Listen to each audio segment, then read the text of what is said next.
Selamat pagi, salam sejahtera untuk kita semua. Perkenalkan, nama saya Cynthia Veronica Sue.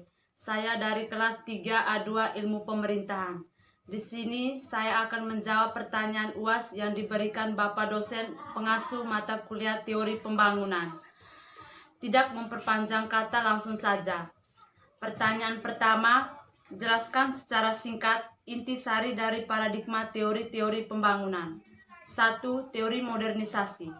Teori modernisasi merupakan teori yang paling dominan menentukan wajah pembangunan. Ada dua teori besar yang mempengaruhi teori modernisasi, yaitu teori evolusi dan teori fungsional. Yang kedua, teori ketergantungan. Teori ketergantungan mempunyai keterkaitan erat dengan kajian wilayah atau ilmu geografi. Yang ketiga, teori pasca ketergantungan.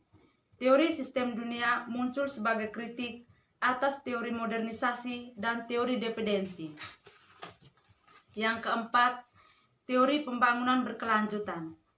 Teori pembangunan berkelanjutan adalah proses pembangunan yang berprinsip memenuhi kebutuhan sekarang tanpa mengorbankan pemenuhan kebutuhan generasi masa depan.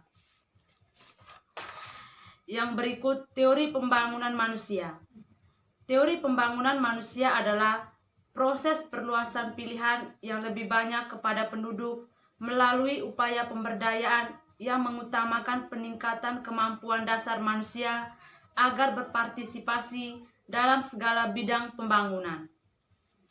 Pertanyaan yang kedua, berikan pendapat Anda serta contoh tentang strategi pembangunan setelah pandemi COVID-19 di era new normal di beberapa bidang. 1. Di bidang pembangunan ekonomi, di mana pemerintah dan masyarakat hanya melakukan beberapa aktivitas yang berkaitan dengan perekonomian di era new normal. Masyarakat melakukan berbagai upaya atau kegiatan yang seperti biasanya guna menunjang ekonomi selama masa era new normal dan seterusnya, dan tetap mentaati protokol kesehatan.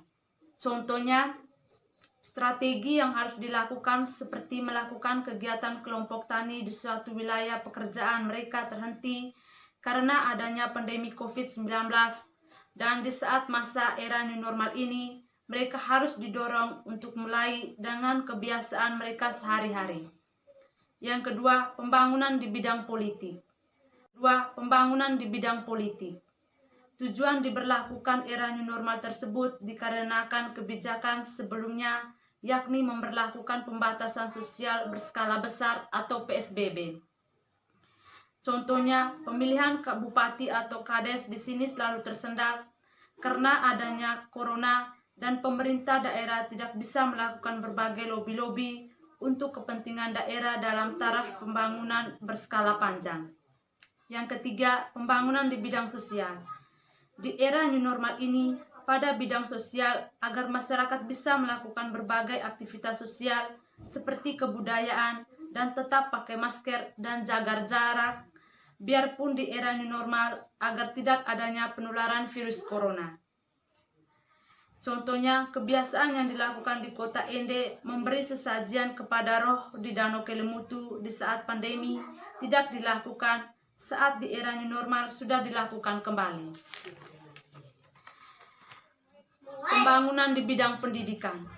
Menurut pendapat saya, secepatnya pemerintah melakukan upaya-upaya dalam memberi perizinan pelajaran berlangsung kembali di setiap sekolah agar pelajar tidak terus-terusan mendapat pelajaran daring atau online, karena sebagian besar siswa-siswi tidak memahami seluruh materi. Contohnya, di mana selama masa pandemi ini banyak siswa-siswi pulang kampung lalu membeli pulsa data guna mengikuti sekolah online, tetapi karena kurang mengertinya mereka dengan materi yang diberikan oleh guru mereka lebih memilih menggunakan pulsa data untuk kepentingan pribadi mereka seperti memainkan game online dan lain sebagainya. Yang berikutnya, pembangunan di bidang keagamaan. Menurut pendapat saya, di setiap kegiatan keagamaan pada era new normal seharusnya mulai kembali dilakukan karena pembangunan keagamaan sangat penting bagi penganutnya.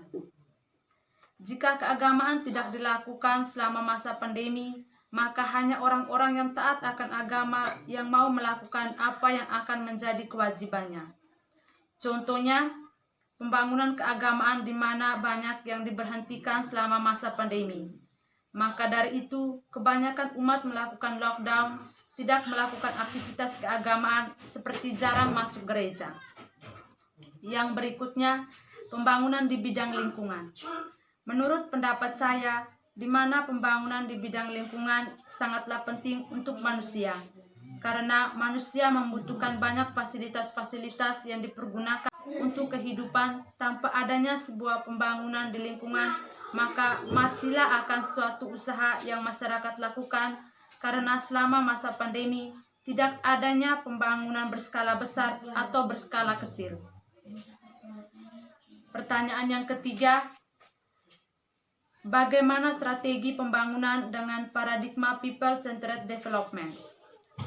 Strategi pembangunan setelah membaca kasus di atas yang terjadi, kini saya mendapatkan berbagai upaya guna mengatasi masalah seperti yang dimiliki Desa Wirajaya. Potensi pohon bambu dan pohon kelapa, dengan adanya potensi ini, maka kita mengajak masyarakat melakukan pembangunan swadaya dan mempercayai mereka sebagai pelaku dan menyelesaikan persoalan seperti toilet. Membuat toilet dengan bambu, lalu melakukan hal lain seperti menjual ubi kayu dan juga kelapa, agar mereka bisa membeli beberapa perlengkapan guna mengatasi masalah. B. Bagaimana seharusnya negara dan masyarakat mengambil peran guna mengatasi masalah pembangunan di atas? Negara seharusnya melakukan berbagai upaya. Dalam hal ini, pemerintah daerah semestinya melakukan berbagai pembangunan kepada masyarakat yang tidak memiliki fasilitas, lalu memberikan berbagai bantuan pembangunan guna mengatasi masalah yang terjadi di Desa Wirajaya tersebut, seperti pembangunan infrastruktur, postu, pembangunan sekolah, dan fasilitas lainnya, agar masyarakat tidak lagi mengalami kesulitan di saat memiliki masalah kesehatan. Masyarakat harus peran aktif dalam pembangunan swadaya guna mengatasi masalah yang dialami. Memiliki potensi alam, maka kembangkan potensi tersebut guna memenuhi kebutuhan bersama. Sekian dari saya, terima kasih.